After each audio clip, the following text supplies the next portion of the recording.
Hello guys and welcome back to my YouTube channel Theta Box.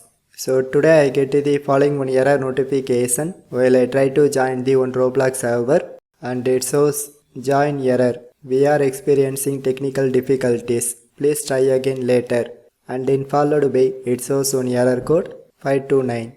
So how to fix this issue? So before going to our tutorial, first of all, why this issue occurs? And this is occurs for two possible reasons. And the first one is due to Roblox server problem, which means that if you get any error code from Roblox, just visit this website and then check it if this Roblox server have any issue or not. And they provide the real-time server down status, so just check it. And the second one of the reason is due to network problem. So if you are using the internet via fiber cable, just check your Wi-Fi router indicators if all the lights are glow with green color or not. So if maybe it shows any red color signal problem with your fiber cable, so just check it.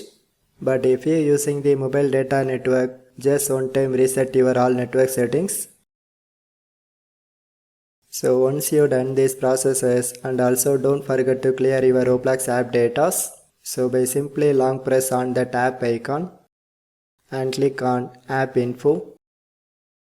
So now I try to clear this entire app data, but friends, don't worry about it. All your saved skins are very safe, so just do it. So once you clear this app data, and finally one more time, you can try to access that Roblox mobile app. So I hope these two methods will fix your Roblox error code. So friends, if you have any doubts, just comment to me. So otherwise, just leave a one like. So for more tech videos, you can subscribe my beautiful tech channel Theta Box, and thanks for watching.